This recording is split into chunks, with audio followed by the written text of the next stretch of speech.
ხიდების შემეცნებითი ტური დასრულდა და თითოეული ჩვენგანის გონებაში წარუშლელი კვალი დატოვა. ამ გამოცდილებამ გვაჩვენა, რომ საქართველოსა და მისი მოქალაქეების ადგილი ნამდვილად ევროპულ ოჯახშია და ტურის თითოეული მონაწილე გახდა საქართველოსა და დასავლურ სამყაროს შორის დამაკავშირებელი ხიდების ნაწილი. იმისთანა შენობებია ხალხო და იმისთანა თეატრია.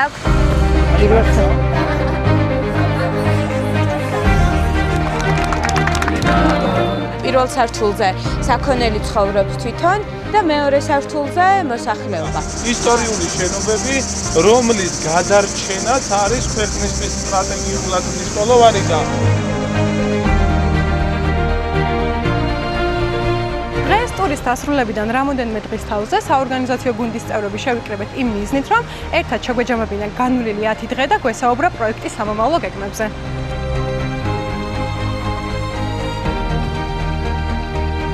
ზურა, პირველ რიგში გეტყვი იმას, რომ ჩემთვის როგორც ადამიანისთვის, რომელიც შორიდან ყოველთვის გულშემატკივრობდი ამ ორგანიზაციას, გუნდის წევრობამ უფრო მეტად ახლოდან დამანახა რაღაცეები და მეტად შევეხე და სამზარეულოს. დარწმუნებული ვარ, საზოგადოებაში კიდევ არსებობს კითხვები ხიდებთან დაკავშირებით და მაინტერესებს შენი მიზანი შემეცნებითი ტურის ჩამოყალიბებამდე, თუ გამართლდა ეს მიზანი და მოტივები შენი შეხედულებით. მადლობა თაკო. ის რომ დღეს აქ ხარ და ორგანიზაციის ნაწილი ხარ, ეგ ფაქტიც პირდაპირ მეტყველებს იმას, რომ ჩანაფიქრი გამართლებულია, რადგან ძალიან ბევრი ადამიანი უერთდება ნელ-ნელა ორგანიზაციას ყველა ლოკაციაზე, საქართველოში, ევროპაში, ამერიკაში და ეს ადამიანები ამ ორგანიზაციას არ უყურებენ როგორც ხელფასის გამოსამუშავებელ ადგილს, არ განიხილავენ როგორც სტანდარტული სამუშაო. ხო, ეს უფრო ესეთი კუთვნილების ნაწილი არის, გაკეთება შემიძლია იმ სიტუაციაში და იმ პროცესებისთვის, რაც მაღელვებს რა. ამიტომ ნამდვილად წარმატებული იყო. რაც შეეხება უფრო დიდ იდეას, ეს არის ის, რომ საქართველოს საკმაოდ დიდი ნაწილი ხშირ შემთხვევაში 40%-საც იძახიან მთლიანი მოსახლეობის დღეს არის ემიგრაციაში. შესაბამისად, ჩვენ ვსაუბრობთ საკმაოდ დიდ ადამიანურ რესურსზე და რა თქმა უნდა, ეს ადამიანები არ უნდა დაიკარგონ საქართველოსთვის, ისინი ჩართულები უნდა იყვნენ, ინტეგრირებული უნდა იყვნენ ამ ქვეყნის მომავლის შენებაში. ეს არ არის უბრალოდ ტურისტული ტური ბედნიერებაზე, საქართველოს სიყვარულზე, ანუ ეს ემოციური ნაწილი რა თქმა უნდა არის, მაგრამ აქ არის ძალიან პრაგმატული ნაწილი, ეს არის ნათიასთან კონსულტაციები, სამომავლო კარიერის დაგეგმვა და თქვენ ხართ ასაკში, როცა ირჩევთ ახლა უმაღლეს სასწავლებლებს და ნათიასთან ინდივიდუალური კონსულტაციების პარალელურად თქვენ იღებთ იმას, რომ აი ეხლა აქ შექმნილი კონტენტი, აქ ჩართულობა ძალიან მნიშვნელოვანია უნივერსიტეტებისთვის. ისინი ამას უყურებენ, თუ როგორი აქტიური იყავი იმ ასაკში, როცა ქონდა უკვე პასუხისმგებლობა, რომ შენი ქვეყანა გაგეცნო, რაღაცნაირად შეძლო შენი ქვეყნის ელჩობა. მე მგონია, რომ ძალიან კარგ გუნდად ჩამოვყალიბდებით ამ დღეების მანძილზე. რაც შეეხება უსაფრთხოებას, მე თვითონ ჩემი პროფესია მავალდებულებს, რომ ყოველწლიურად გავიაროთ პირველადი სამედიცინო კურსი.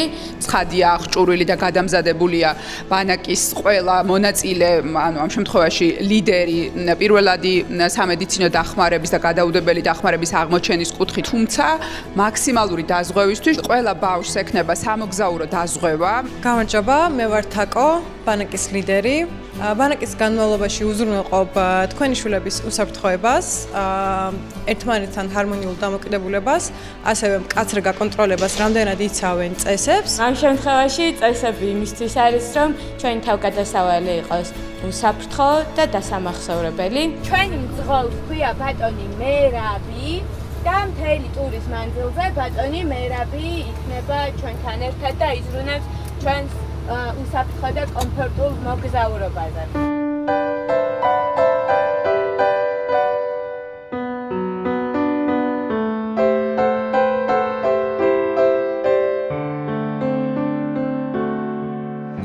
მოკლედ, ჩამოვედით სიღნაღში და ახლა მივდივართ ქალაქის საფეხმავლო ტურზე.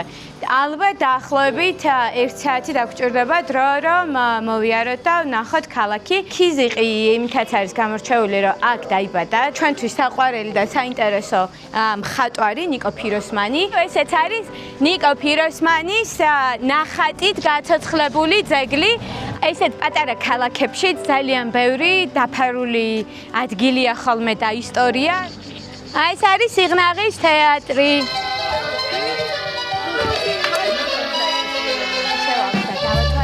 სულ იყო რუსეთის იმპერიაში 3 ქალაქი, რომელსაც ჰქონდა ბრუნავის სცენა. არის აუგისტები, ამაზე ეგრე შემიძლია ჭამა. Давайте машине.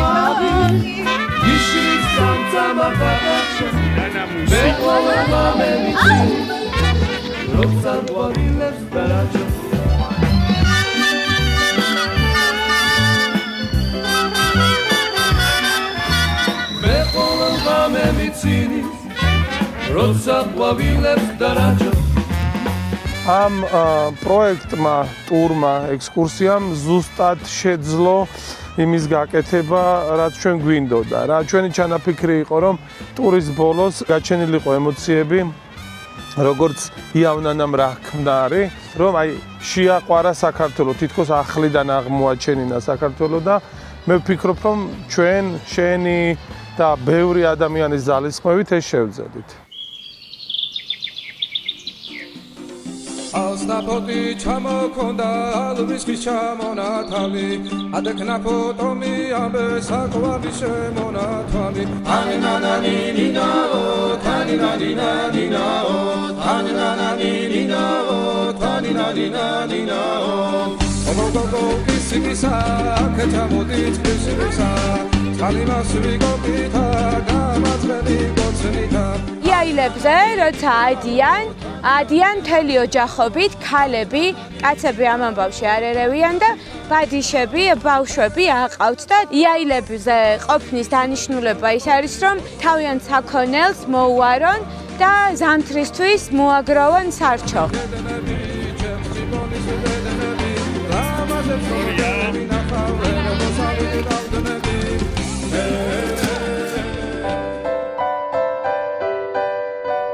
ჩვენ ხა ვიმყოფებით ქუთაისის ისტორიულ ცენტრში. რასაც ჭირდება გარკვეული ხიზელი დაკვირვება იმისთვის, რომ რაღაცები გავარჩიოთ, იმიტომ რომ ბევრი შრია არის, ბევრი ისტორიული შრია. აქ რჩება გონებანი, ჩვენს მოგებული ვიცნებით. მე თორნიკე იქიდან გამომდინარე, რომ ვიყავი ამ პროექტის ლიდერი, ახლოდან ვხედავდი მონაწილეების ემოციებს, რამდენად მოსწონდათ ეს პროექტი და უნდათ რომ კიდევ გაგრძელებულიყო. ჩვენი გამოსამშტობებელი საღამოც საკმაოდ ემოციური იყო. აქედან გამომდინარე ავატირეთ ხო ახალგაზრდები? კი. ძალიან მიყვარხართ და როგორც უკვე თქვი, თქვენი დანახვა ყოველთვის ძალიან გამიხარდება, მეც მიყვარხართ და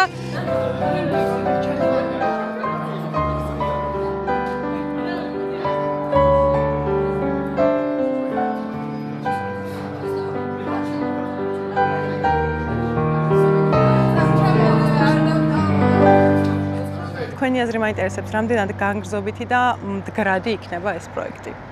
ჩემთვის ამერიკულმა ცხოვრებამ ბევრი რაღაც შეცვალა და აი ემოციების და პრაგმატული აზროვნების რაღაცნაირი ნაზავი ეგ არის, რაც ამ პროექტს აქვს, ის რომ განგრძობითობას და მდგრადობას უზრუნველყოფს, რომ ჩვენ ამას არ უყურებთ როგორც ერთჯერადი ემოციური გამოვლინება. ეს არის ბიზნესი, ეს უნდა იქცეს ბიზნესად.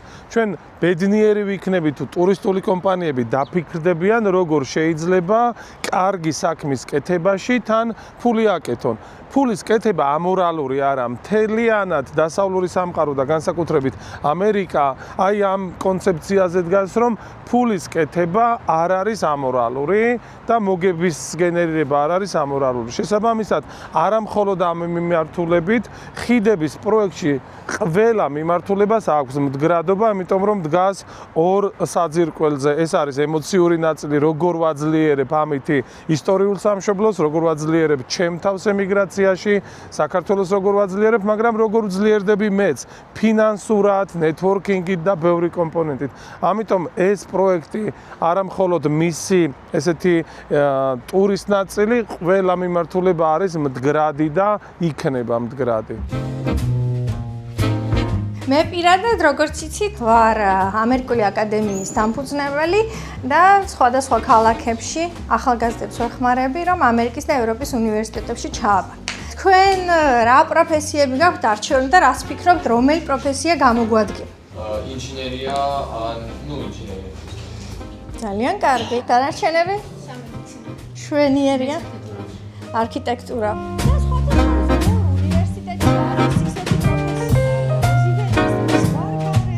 ჩვენთან საქართველოში ის რომ სასწავლებელი არის რაღაცა სახელმწიფო ორგანიზაციასავით ეს პარადიგმა გვაქვს მე მგონი შესაძლებელი და რას თქვენ ახლა თქვით აი ძალიან კარგი იქნება ჩემი აზრით მაგაზე თუ დაფიქრდებიან რომ კონკურენციაში ხართ თქვენ მეკუთვნის და უნდა გამიღო კარები და შემომიშვა არა ეს არის ბიზნესი და თვითონ წვითავს რომელი ადამიანით უფრო მეტად გააძლიერებს თავის ორგანიზაციას. აქ ჩემი შვილებიც არიან და მე ქალბატონი ნათია ეგრე გავიცანი და ჩვენც მუდმივად სახში ეგ პოლემიკა გვაქვს რომ ხშირად უნივერსიტეტებს არ აინტერესებთ კარგი ნიშნები, აინტერესებთ აქტივობები, მათ შორის აი ესეთი აქტივობები, რომელსაც ჩვენ ერთად ვაკეთებთ. შენი ორი შვილიც იღებდა ამ პროექტში მონაწილეობას. აქედან გამომდინარე მაინტერესებს შენი როგორც მშობლის აზრი და არა როგორც ორგანიზატორის და ხედვა ამ პროექტთან დაკავშირებით. ხო, წეგან ვახსენე რომ პრინციპში მდგრადობისთვის და იმისთვის რომ ეს არ იყოს ერთჯერადი აქტივობა, საჭიროა რომ მას ჰქონდეს ესეთი ბიზნეს მდგენელიც, ხო? მომგებიანი უნდა იყოს ამისი განხორციელება რა და ძალიან ხშირად ცხოვრებაში რაღაც იდეები მოდის შენი საკუთარი საჭიროებიდან რა.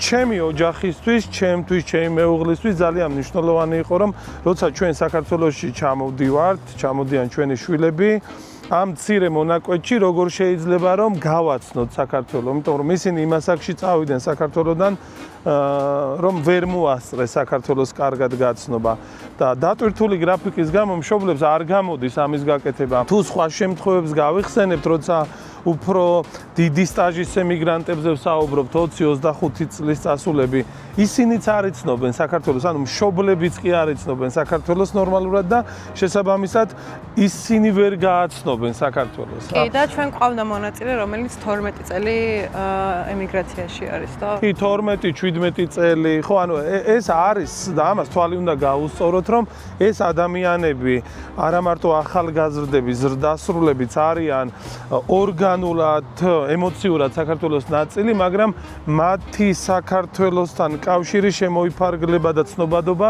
ძალიან მცირე რაოდენობის ადგილებით, საიდანაც არიან, სადაც დაიბადნენ, ან სადაც ეხლა აქვთ შეძენილი უძრავი ქონება ან რაღაც. საქართველო მიუხედავად ტერიტორიის სიმცირისა ძალიან ბევრჯერ არის აღმოსაჩენი სხვადასხვა ასაკში, სხვადასხვა სეზონზე და ესე შემდეგ. ამიტომ არ ვიცი, ერთი ადამიანის ცხოვრება შეიძლება არც ეყოს, რომ ესე შიგნიდან კარგად აღმოაჩინო და ამიტომ გვჯერა, რომ პროექტის ეს მიმართულება კონკრეტულად ესე ძალიან სიცოცხლის უნარიანია და მე მახსოვს შენ ესაუბრებოდით ნუცას და საუბრობდით როგორ შეიძლება მომავალი წლისთვის და შემდგომისთვის პროექტი ეს მიმართულება გახდეს უფრო საინტერესო და ძალიან ესეთი იყო ნიშანდობლივი რომ მოდი ჩავრთოთ უფრო ასაკიანები, საშუალო ასაკის უფრო ხნიერები, იმიტომ რომ ისინიც არ იცნობენ ხო საქართველოს, რადგან დიდი ხანია ემიგრაციაში არიან. ამიტომ მე ვფიქრობ, რომ ნამდვილად დიდი პერსპექტივა აქვს და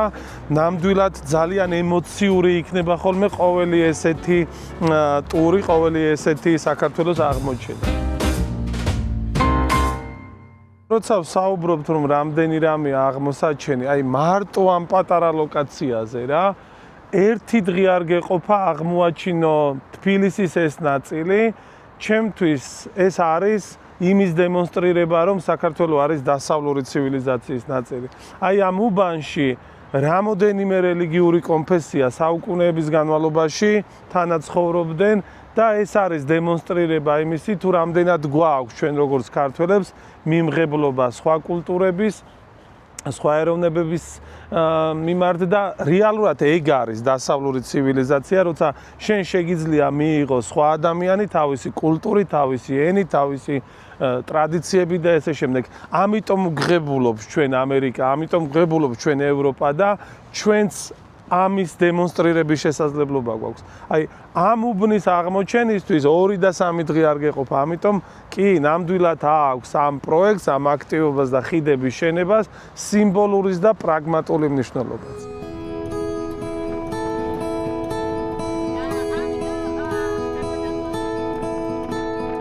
არის ეს ლეგენდა, ძალიან ცნობილი. ჩემთვის სიახლე იყო წარწერების აღმოჩენა. ეს იყო 3000 წლის წინ და გავიგე რომ ჩვენ დამწერლობა ქონდა. ჩემთვის სიახლე იყო აქტიურა, რადგან არ ვიცოდი რომ აქეთ ხარეს იყო ეს ბანოვანი სახლები და ძალიან დამაინტერესა თიხის და მიწის გადაფარვა. ჩემთვის პირადად სიახლე ის იყო, რომ აქ ჩვენს აქ საკეთილზე აღმოაჩინეს სამარხები, რაც ძალიან დიდი აღმოჩენაა მართლა. ამ გორაკებზე ჩვენი წინაპრები ცხოვრობდნენ და მაყოფილი ვარ, ძალიან გორე საინტერესო რაღაც გავიგე, ისეთები რაც არ წარმომედგინა. წამწამების შესაფერ ჩვენი თანამედროვე ტუში იმ დროისთვის ფხნილი იყო. დიახ. ეს ყველაფერი ხდება მხოლოდ საქართველოში. სხვაგან ვერცად ვერ შეხვდებით. 2000 წლის წინანდელ სეფორას. ნადარ ზურას მე შენც მინდა რომ კითხო, როგორ ფიქრობ, რა შევძინეთ მონაწილეებს ამ დღის განმავლობაში და ზოგადად რომელი ემოციური მომენტები დაგამახსოვდა ყველაზე მეტად? ალბათ ჩემს ცხოვრებაში ერთ-ერთი ყველაზე შთამბეჭდავი დღეები იყო, რაც ამ 10 დღის განმავლობაში ამ ახალგაზრდებთან ერთად გავატარებ. ძალიან ბევრი რამე ვისწავლე მათგან და ძალიან ბევრიც ჩვენ გავუზიარეთ სხვადასხვა მიმართულებით და ალბათ ბავშვებისთვისაც და ჩვენთვისაც ყველაზე შთამბეჭდავი ის მომენტები იყო, როდესაც ერთად გამოვაცხეთ პური, ერთად ამოვავლეთ ჩურჩხელა, ერთად წავედით მაღალმთიან აჭარაში და გავეცანით როგორ ცხოვრობენ მთაში ქართველები და სწორედ ეს იყო ძალიან კარგი გამოცდილება და ძალიან კარგი სანახაობა. მათ შორის ერთად გავაკეთეთ საჭმელით, სადილით და ბავშვებისთვის ესეც ძალიან დასამახსოვრებელი მომენტი იყო, რომ როგორ ანუ 16 კაცისთვის როგორ ამზადებდნენ საჭმელს. იქ უნდა გაგეთვალა პორციები მაგალითად. ალბათ ერთ-ერთი ყველაზე კარგად დასამახსოვრებელი კიდევ ისიც იყო, როდესაც მე ქვევრებს ვეწვიეთ და ადგილზე ვნახეთ თუ როგორ ხდება ქვევრის დამზადება და განსაკუთრებულად ემოციური ის მომენტი იყო, როდესაც დავინახე ემიგრანტი ბავშვების ცრემლები, რომ დაიბადნენ საქართველოში, მაგრამ მოუწიეთ ემიგრაციაში წასვლა და არ იცოდნენ საქართველოს დონეზე, რა დონეზეც ახლა იციან ჩვენი შემეცნების ტურის შემდეგ და მე ვფიქრობ, რომ ზუსტად ეს არის ერთ-ერთი მნიშვნელოვანი ღირებულება ამ პროექტის, რომ თავიანთ ფესვებთან დაახლოვდნენ უფრო მეტად და გაიგეს რა არის საქართველო, რომხელა პოტენციალი აქვს, რომ იყოს ევროპული ოჯახის ნაწილი და ძალიან დიდი იმედი მაქვს, რომ მომავალში გავერთიანდებით ერთი ოჯახში ჩვენი ღირებულებით. სწორედ ეს პროექტი იმ მიზანს ემსახურება, რომ ყველა თანაბრად დავინახოთ ჩვენი ქვეყანა, ჩვენი შესაძლებლობები, რას ვაკეთებთ, როგორ ვაკეთებთ, რა სჭირდება ჩვენს ქვეყანაზე და როგორ შეიძლება გავუზიაროთ ერთმანეთს გამოცდილება. ამ 10 დღის განმავლობაში მათ განსხვავებული საქართველო აღმოაჩინეს და მნიშვნელოვანია, რომ საკუთარ სამშობლოსთან გქონდეთ კავშირი, აქტიური კავშირი და სწორედ ხიდები არის ის პროექტი, რომელიც ამ მიზანს ემსახურება. ამ ვიდეოს შემდეგ იმედს ვიტოვებ, რომ დიდებიც და პატარებიც ერთდროულად ემზადებით მომავალ წელს ტურში წამოსასვლელად. გუნდის სახელით კი მადლობას ვუხდით თითოეულ მონაწილესა და მათ მშობლებს გამოცხადებული ნდობისთვის. თქვენ კი თვალი ადენოთ საქართველოსა და დასავლურ სამყაროს შორის ხიდების მშენებლობას.